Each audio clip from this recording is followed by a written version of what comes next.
I hope you enjoyed the first half of this conversation. This portion is the live technical interview with our guest. Feel free to follow along and create a solution of your own. It's time for the technical interview. Okay. So I mentioned before that I conduct, or used to, and I will start doing so again soon, conduct mock interviews for Actualize grads. And this is one of my repertoire that I ask often. And that is to generate a row within Pascal's triangle, which is hard to describe until we look at what Pascal's triangle is. So if you can go ahead and Google Pascal's triangle. Yes. Which is with a C. Mm-hmm. Triangle.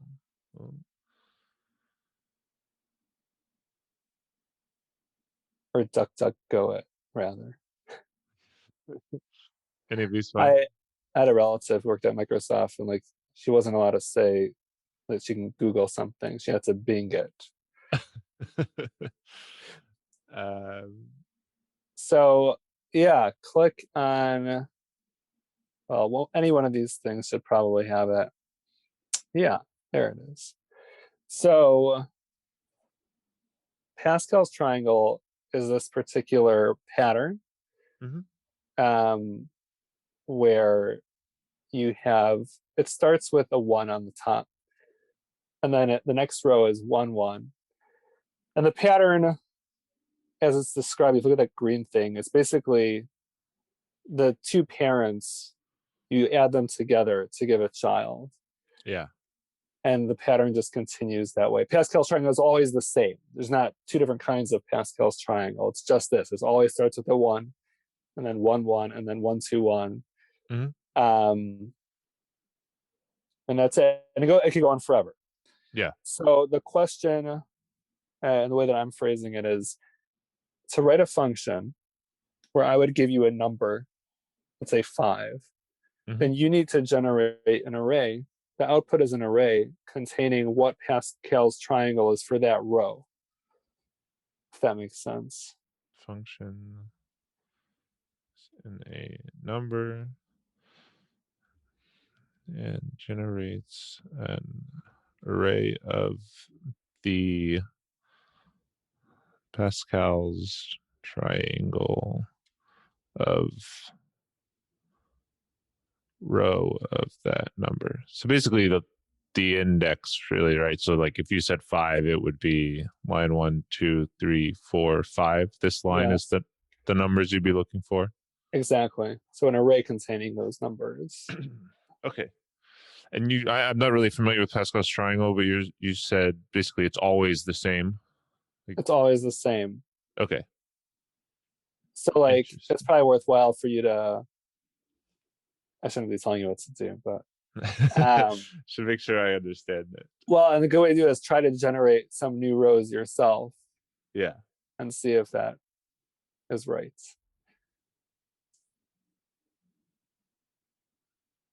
Right. I mean, if we were here, this would be, so 1's always going to be on the outside. So it would be 1. Inside that we'd have 8. It looks like this is always ascending or incrementing by 1. It's interesting. So it'd be 8 triangle numbers, which. Yeah. So they're showing you already some patterns. Yeah. But the way to, well, I guess there's different ways to arrive at it. But to me, the definition is based on, you look at every two parents. Like you said, there's 1's on the outside. Yeah. But you look at the two parents. So 1 and 7 make 8. Right. What would the next number? 28 would be under there. Yeah. And then 56. Right. And then 70. Yeah. Okay. It'd be 70, 70, 70. There'd be 3 70s in a row. And then we'd have. I think there's 170, because that's the sum of the 235s. Oh, yes. Yep. So it'd be directly below. And then another 28, or another 56, another 28, another 8, another 1. Exactly. Okay. think that makes sense. Great. And then you would want an array Yeah, that has all those numbers. yeah. Interesting. Okay. I don't know what your time constraint is, but like if I was doing a mock interview for someone now, I would be fine if they just spent the entire time strategizing, without writing the code. But Interesting. okay, go ahead. Well, let's hard cap at 25 minutes. Sure. Um, that gives an artificial constraint. Good with me. So I think I understand the problem as far as what we're looking for. The goal is to write a function that takes in a number and generates an array of the Pascal triangle row, let's say related to that number, right? Hmm. So Um, that's the output. I think when I said generate, it's not clear enough, but the output of the function will be that array. yes, Okay. yes. Okay. Um, great. So we talked to one example, but if our um, examples input um, if our input is 1, then it would be our output would be 1, correct? Hmm. It would actually be an array containing one Yes. in the way Yes. what I'm looking for. That is. I mean, I could have described the problem differently, but yeah. Okay. So that makes sense to me. And then if our input was 2, it'd be 1 1, and then 1 comma 1, Yeah. correct? Yeah. Okay. And then we'll skip down a few. What do we say? That's 1, 2, 3, 4, 5, 6. 1, 5, 10, 10, 10, 5, 1, 1, 5, 10. Okay. If our input Yeah, that's exactly was right. 1, 2, 3, 4, 5, 6. Okay. Great. Um, as far as potential edge cases, I think we limit a lot of that by the nature of the fact that this triangle is always going to be the same, right?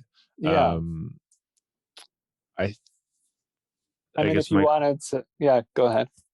my question would be if we pass in 0, I don't know Yeah. what would happen. Yeah. I don't care. Um, great. As the mock interviewer, I'd be like, just assume it's going to be some integer one and up. Okay, great. But So you're right. That's perfect. That's a great question to ask on an interview. What okay, if it's a zero? And they so may care. They may, 0. you know. Yeah, it's always interesting because I don't by default I don't write a lot of tests to test the input, but some Yeah. people really want to see that, right? So Yeah. Yeah. okay, so if it's 0 or negative, we're going to assume it's positive, so no issues. And I'm also assuming that I can assume it's actually an integer that's being passed in. Yes. Okay, great. Um, as far as patterns, I think something that's readily available thanks to this Sure. is to see that ones are always going to be lining the outside, which does make sense. This secondary row is always going to be counting, and then inside of that is, well, I guess it's triangle, but to me that's more complicated math, right? I don't know if this is actually helpful for me in my programming, but I think this is good to see visually. Yeah. Um, I've never seen this before, honestly. okay, so that's helpful as far as patterns. How would I actually solve this? Um, it's interesting because I think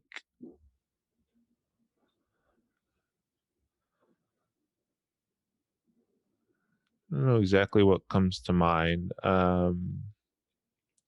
There's probably a really nifty recursion way to solve this. But I do not think that's something that I'd be able to put together. Um, I don't know if I would either. But you're probably right. so I'm trying to think of other things that make sense. So, And some like two general tips, mhm, um, which may not be helpful, but I think you're just reminding me because you asked me questions of like what advice is, when it comes to these types of algorithms, is like starting with the easiest case, mhm, you know, like looking at the 10th row is like intimidating. But what about, the third row, for yeah, example? Um, and also like thinking about, and this isn't always the best way of doing it, but it often is how do I as a human solve it? mhm, And seeing if you can express that in a way that a computer could do the same thing, namely code or pseudocode yeah, or whatever.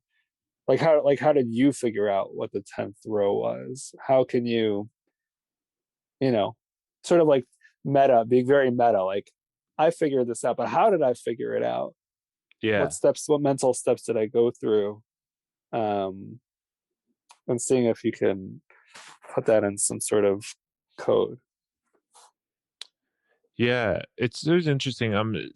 These problems that have like actual that in some way are related to actual physical shapes, I feel like are sometimes more difficult for me because I'm thinking in the terms of physical shapes, and then that's hard for me to translate to how do I code that now, right? Because I'm Sure. thinking I have to hold a X amount um triangle in my code. And really, I just have to spit out one line, right?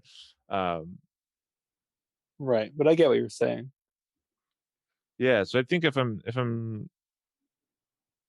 starting, I think that's a helpful tip of starting with something straightforward, right? So let's say row three is the first row that actually, even row two, right?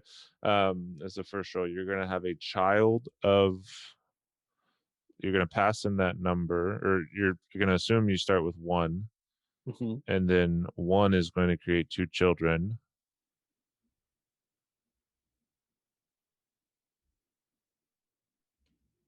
And then the next row, one is going to create two children, but the children that intersect are going to be added to each other.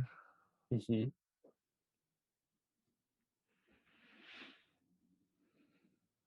makes sense to me when I'm trying to think of an actual data structure that would work with that. Like,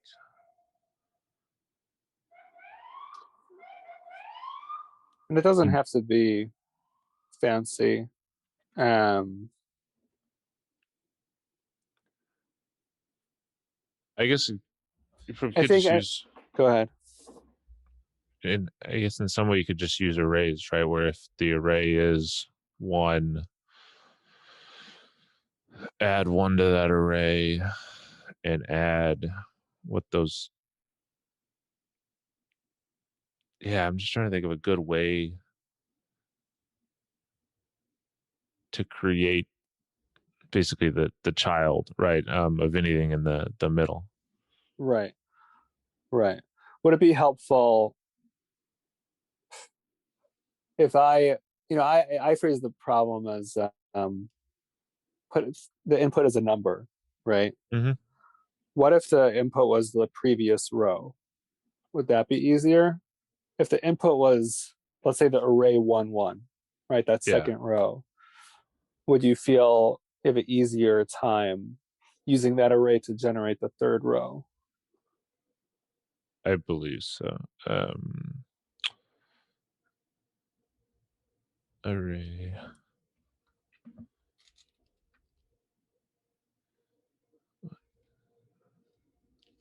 output should be, so if input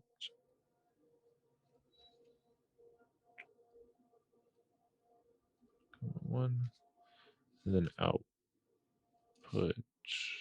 would be it's 1, 2, 1, right? Mm-hmm. And it's a different way of asking. It's a simplified Yeah, no, that's version. helpful. Because I think if I'm looking at this, then I start to think, great, all I have to do is take the existing elements in the array, Mm-hmm. add them, Mm-hmm. put the push the child element either into that array or make a new array that has Mm-hmm. the existing elements and then has the child in it in between Yeah. them, intersecting them. Yeah. What about the ones? Like the what? um yeah, basically mapping that array. So You're saying keep the ones yes, and then just and push the two in between them. uh-huh. Okay. Perfect. Let's see what happens if we do the next row. Let's say the input was the 1, 2, 1. Yes. And this So is just, all we're doing here is like decomposing the problem into smaller parts. right. It's 1, 3, 3. We got 1, 3. And this is all I can't say the word strategization, put somewhere. Um, so this is the strategizing. Um, like it would be such a mistake to like be writing code at this point, right? Yeah. Like to me, like someone watching this, like I hope that should be their main takeaway. Is like Yeah. you need to figure this out before you start writing code. Right. I could probably be pretty deep into writing nested loops, not really knowing if It's that's the right approach impossible. or not. Yeah, Right. I wouldn't be able to do it. I don't have two brains. I only have one. Um, okay. So that strategy, right, of just pushing the addition. Well, I was going to say it doesn't work, but maybe it does if we take 1 and 2 and add them together and then push Mm-hmm. their the sum of those two, and then likewise take 2 and 1 and push them below. Yeah, We'll have that 3, and then we can we still have the ones from before, yeah, right? yeah. And this, There so we're too. starting to see these patterns. This is like the Mhm. discovery of patterns. I would like try the next row too. Like I always want to see how this plays Yeah. out, right? Okay, so dessert our input here, and then our output 1 4. So something I don't really know how to make use of it yet, but an interesting pattern is seeing that. Like I just realized this from having to look over here and then try to copy it down. I really only have to remember half of it, right? Or Uh-huh. really, even less than that. I have to remember the ones that are always going to be the same. So it's just Yeah, whatever's inside that, right? So yeah, yeah, if you do one half of the addition, the other half, or yeah, one half of the problem, the other half should be there. Could just be yeah, replicated. yeah. Um, It might depend if there's an even or odd number of numbers, but yeah, right. basically. Hmm. So what have we got here? So it looks like that might still work. One, we could, or we could push the sum of 1 and 3, the sum of 3 and 3, the sum of 3 and 1, and then we still have one. Yeah, yeah. Okay. Yeah, and then I guess the part that it really does depend on if, well, it seems right now like it depends on if it's there's an odd or an even number within this, right? Because if there is a odd number, well, I guess we just don't have anything to multiply this middle variable with, right? Versus if we do. Um, Hmm. So if we started to talk about this in terms of like code, Mhm. how would you go through this? So you're describing how, what you would do, but like how would we, I'm not asking you to write the code yet, but like how would Yeah. we talk about this in terms of code? Yeah, I would think we'd certainly want some type of loop, right? Hmm. If we're working with this array, we're looping through and potentially having two pointers, or maybe just one pointer plus Yeah, one pointer, and then another pointer that's that pointer plus one, right? yeah, yeah, Where we're looking at um, one, um, and then we're adding that to the next variable, right? yeah. And then pushing that in there directly. So I would think of doing it as a for loop in JavaScript, Mhm. having our index, right, which we're adding to our input um, array, and then essentially as we work through adding that with the next one, and then pushing that into the actual this output array, and I'd make an array to have that output to Yeah, store those outputs in. yeah, that makes sense to me. So if I was doing the strategization step, oh, I said it right.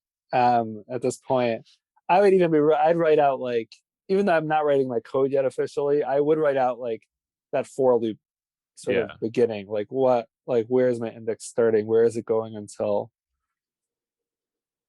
Um, I always have a results array. I feel like I'm congratulating myself when I make a little results. That's what I end up returning. Yeah. So I typically call it that, and then create for loop, and we use to through array. Um, I'm trying to think if it makes sense to have. Oh, I guess we can't have the extra pointer created until after we already create our for loop. But within that for loop, a index plus one will um, create that index plus one variable that we would use to move through there. Hmm. So Um, your results array, does that begin as an empty array? yes, yeah. Okay. So be an empty array, um, and then push be And where's your index starting out for that loop? uh, zero. Okay. And I Um, like doing this even in the strategy step yeah, because then it makes writing my code so much easier because I've already figured all these details out. yeah. The only thing I'm thinking about for the for loop is if I would need to do um, running the length minus one because we Uh-huh. have this plus one that's working through it. Yeah. So I think we'd need to do that. Um, So array.length, um, let's say in this last input is 4. mhm. So you'd go to index 3, but that's still Be the so last you, element in the yeah. So you're saying less than, yes, it depends if you do the less than or the less than equals, right? yes.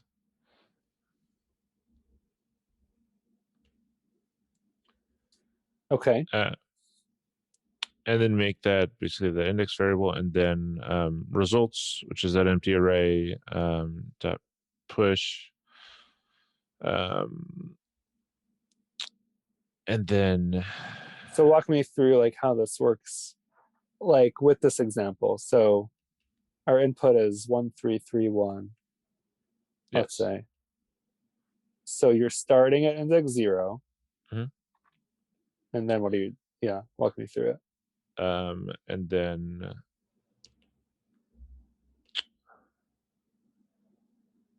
it's the only thing I don't quite have figured out yet is the ones. Uh-huh. Yeah, Um, that's where I'm trying to corner you on that one. yeah, I mean, here's my cheating solution, right? Is it always starts with ones. I could probably Yes. find some way to Wait, make that's that not cheating. That is what I would do.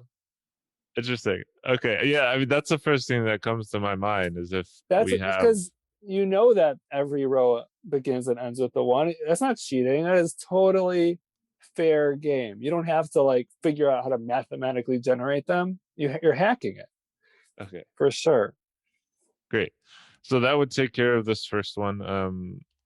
The ones, which will always be constant, and then I her index will be representing 0, which would be this one, and then this index plus 1 variable.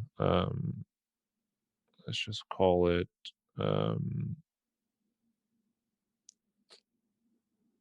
um, plus var.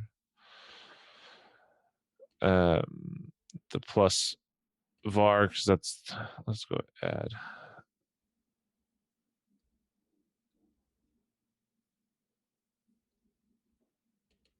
So the one that we're going to add would be equal to 3 in this situation.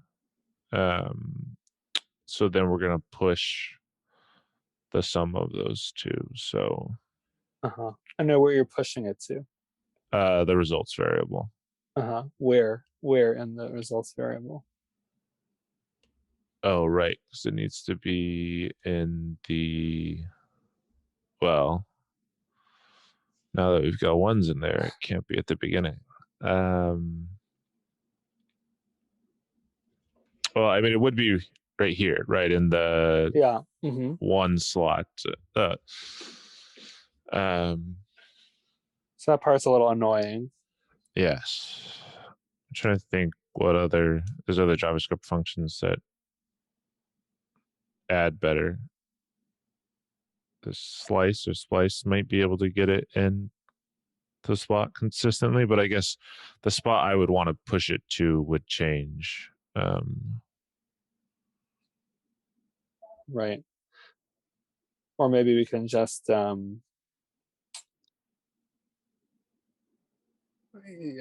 add the ones before and after the loop. Sort of Oh, maybe interesting. start with the empty array.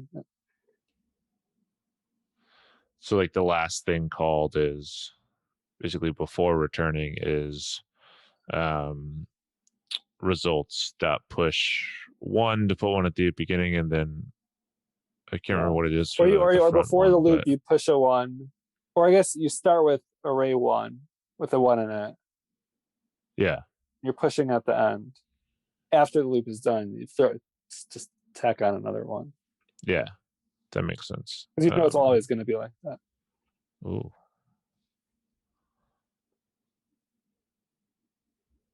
that's fun. Well, Sure. That's what I had in mind. result. There's no autocomplete on a real whiteboard. Yeah, I guess a Although downside. that should be invented or not. Autocomplete could be annoying. I think there's all every. I mean, you used to be a teacher, right? You have smart Yeah. whiteboards. I feel I like never those used were. those, but yeah. I feel Yeah. like everyone had one, and no one, no teachers I had actually used them. Right. Okay, so if before you return results, at the end of this, basically return results, I would push another one to the end of it Yeah. to take care of that last one. Yeah. So then every element after it, this is still in our loop, would push consecutively. Um, so what we'd actually be pushing is array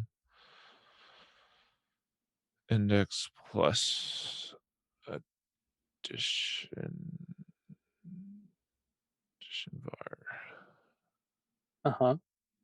Yeah. Yeah. That makes and sense that to should me. loop through. Yeah. Yeah. I think this is good. I think you nailed um this part. How do you feel? Do you think you got it all? Again, assuming Yeah. the input is the row, not the number, but assuming the input is Yes. this row. Yeah. The only thing I'm thinking is if we're looking at no, that should work. For the next one, 6 plus 4 would be 10. Yeah. I think it should work. Yeah. I think so too. I think so too. Okay. Font is a little small for me, which is fine. Ah, But based on what I can make of it, well, I think it's right. And I think of what okay. you've described. So we've decomposed this part of the problem, which is great. Yes. And now coming back to that outer layer, Mhm. which is okay, what if the input is not the actual row, but let's say it's the row number, right? Like 5. Yeah. Right.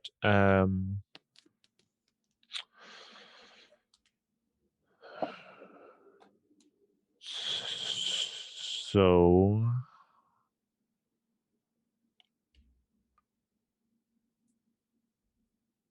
would it work to just basically, rather than taking in that, well, if I just had an array with 1 in it Uh-huh. and that was the starting point, right? Yeah. So if I just put,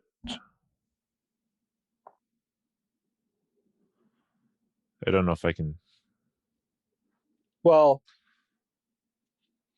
it's a little easier. Let's say the starting point was the second row, right? 1 1. yeah.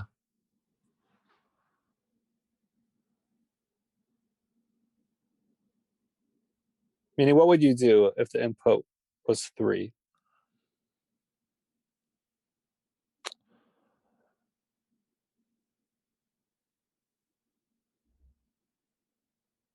I'm trying to think of a good way to verbalize it, but I feel like you could basically just recreate or get to the point where you've already made Mm-hmm. this array, right? Yeah. Which would just be if we start with 1 1, Right. So that's two. That's the second row. yeah, and then we basically just make this function run once. So we might have to change it. I don't know if we have to change it at all, but we could probably just make it like, basically do some type of loop where instead of running the length of the array, because we're not basing it off an array anymore, right? We're just running it X number of times, right? So while index is less than whatever it is, input number, Yeah. right? Um, that makes sense in my head. Mm-hmm. Does that make sense to you? Yeah. Well, I mean, definitely the part of recreating. I feel like if we want to figure out what the sixth row is, we have to know what the fifth row is. Right. And because we've already demonstrated we can do that, right? If you gave me right the fourth row, I can generate the fifth row from that. Yeah. So sort of working backwards, like if okay, well, how do I know what the fourth row is? Well, for that I need to know what the third row is. Well, how do I know what Hmm. that is? Well, I need to know what the second row is. To me, like the second row is like, I mean, I guess the first row is rock bottom, but to me the second row is also kind of rock bottom. Um, like if the input was 3, I will say, well, I know the row 2 is row 1 1, and I'm going to use the code we already wrote to generate the third row from that, from the second Hmm. row. If I was asked what the fifth row is, I would I would have to work my way there. I would have Yeah. I need to generate. I know the second row is always 1 1. I mean every row is always the same, but in terms of computing it, the second row Hmm. is my rock bottom. It's 1 1. From there, I'm going to compute the third row. From that, I'm going to compute the fourth row. And to that, I can get to the fifth row. If the input was 5, I need to like generate. I need to Yeah. generate every row to figure out the next row. Yeah. That makes sense to me. So we're making lots of rows. We end up making the whole triangle up to the row that we're trying to get to. Yeah.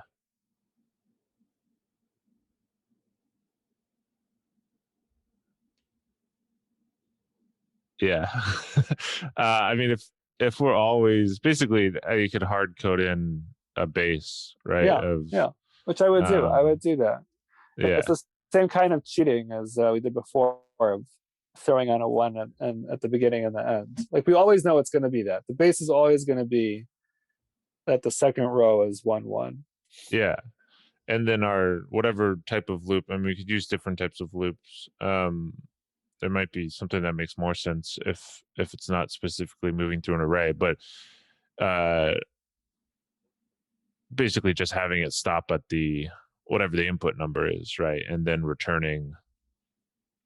Um, well, I guess maybe going one more than the input number and then returning whatever that row is, right? Um, Right, something like that. We like I wouldn't even touch what we've done. What we've done. Like cuz that loop successfully generates the next row from the previous row. mhm. At this point though we need like perhaps another loop to get to that point of where we're generating all those rows up until our input. Yeah.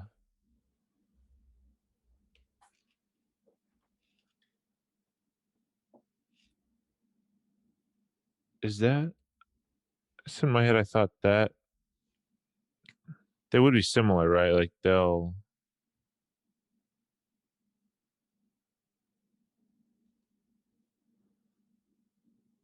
would they be the same?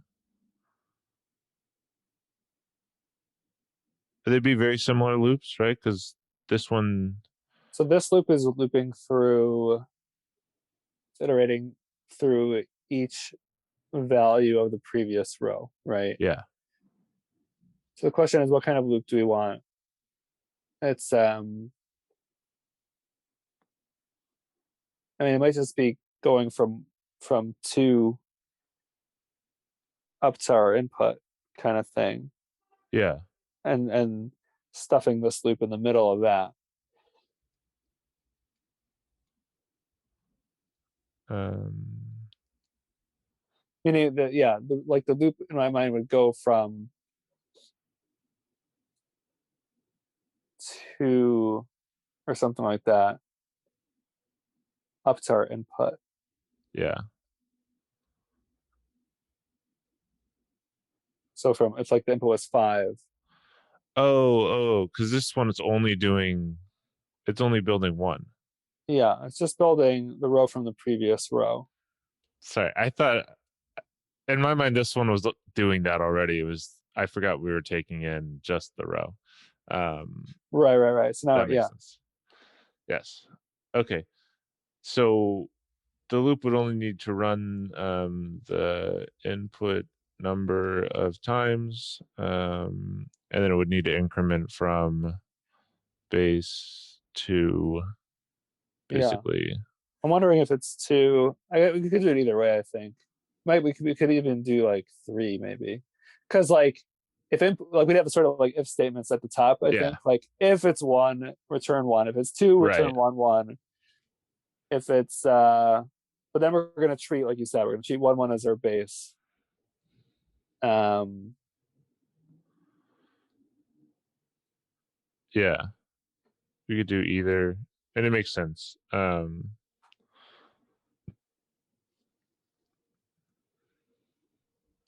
it's like we'd have a variable right with like the previous row, right? Previous row equals 1 1,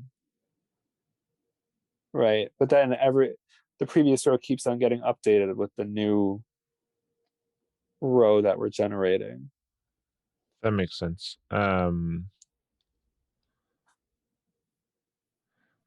So if the loop, I mean, the loop could still be this same type of thing, right? Where it's, Yeah, I wouldn't touch it. I mean, we may have to touch it, but like that success, that works. That takes the yeah. previous row and generates the new row from it. Now we need this other loop to use this loop to generate all the different rows. We don't have to keep track. We don't have to like store every row. We can throw it out. We just need to know at a given time like the previous row, and then generate the new row from it. Yeah. Man, I think I feel like it's straightforward, but I don't. It's not straightforward. So yeah, no. Like in my head, I get what needs to be done. It's almost like we want, like, do these need to be connected? Like, we don't need to, So I'm envisioning, and again, there could be totally other ways of doing this, but I'm envisioning that we have like a nested loop situation going on. yeah. And the loop, what we created is the inner loop. Um, the outer loop basically counts from, let's say, 3 Hmm. to up to our input. If our input is 3, then the loop just runs once. It's Yeah. running for, while x is 3 or whatever. Um, and we have a variable called previous row. So while the loop starts at 3, the previous row is row 2, right, which is the 1 1. Hmm. So we'd hard code that actually, because that's our base. Yeah. So where you have on line 34, I would just put the array 1 1. Then the inner loop, how it says create for loop that will use to move through array. Yeah. That array is the previous row. Previous row is that array that we're moving through. Oh, Before, in my first version of the problem, the array was the input itself, right? yeah. But now the array is simply the previous row. Yeah. And then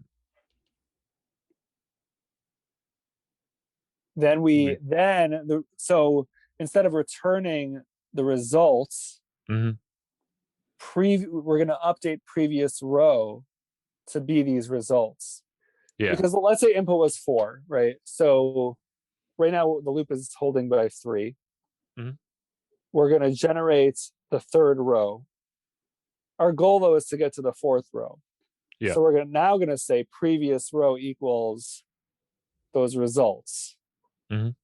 at the end of that loop. Does that make sense? That makes sense. So So this would be the piece that, yeah, so instead of line 40 or oops, on line, so sorry, actually, instead of line 42, what you have right now line 42, instead of yeah, so that's the new that's the latest and greatest row. So instead of the function returning that at this point, yeah. we still need to get to we may be trying to figure out the fourth row. We've only generated the third row so far. So we're going to now say, instead of return results, we're going to say previous row equals results on line 42. Yes. We're not going to Um, return it yet. We're going to say previous row equals results. yes. So at this point, we generated that third row. Now it's considered the previous row. And now when the loop moves to number 4, we have our previous row, which is the third row. Which should be equal to this 1 3 3 1. It's been Or I think updated. the third row is 1 2 1. Yeah, yeah. And now our loop runs again. Now the outer loop is holding by 4. Yep. Our previous row is 1 2 1. And we use that inner loop to generate the 1 3 3 1, which is that that fourth row. Yeah. Let's say our input was 5. So previous row would be now 1331. Mm-hmm. The outer loop moves to 5. And we would use the 1331 to generate the fifth row. When the loop is done, we return whatever previous. I mean, it's funny at the end. At the end, at the end of the loop, previous row will be the row we're up to. Yeah. If input is 5, previous row will be that fifth row, and we can return previous row after the conclusion of that outer loop. Yeah. So that's sort of that's the way in my head, anyway. Yeah. I envision the strategy. No, that makes sense. It's a doozy of a problem. Don't get me wrong. No, it's good. I think it's one that like conceptually seems straightforward, and is like, oh, how are we gonna implement through these things, right? Yeah. Which is interesting. Okay, cool. I think we hit our hard cap 25 yeah, which minutes. is fine. I would say on a real interview, like, you should spend 25, whatever. You can't give numbers, but the majority of your time is doing this kind of stuff. Yeah. Then you can code it. The coding will take just a handful of minutes once you've done all this legwork. Right. Well, the vast majority of it's there, right? It would just be putting it together so it compiles correctly, right? Yeah, so exactly. And honestly, some interviewers will just stop you here and they'll be like, okay, I see you get it. Right. You don't need to give me the exact syntax for it. Cool. Well, I'll put this on. I have a GitHub that goes along with each person's question, so there'll be a technical that people can find on GitHub that they can try this themselves. There'll be a solution that walks through it. Right. I'll finish coding it up. But otherwise, Jay, thank you. This has been a blast. Yeah, thanks for having me. It was really fun. Yeah. Anything you want to plug or mention before we go here? People can feel free to connect with me on LinkedIn.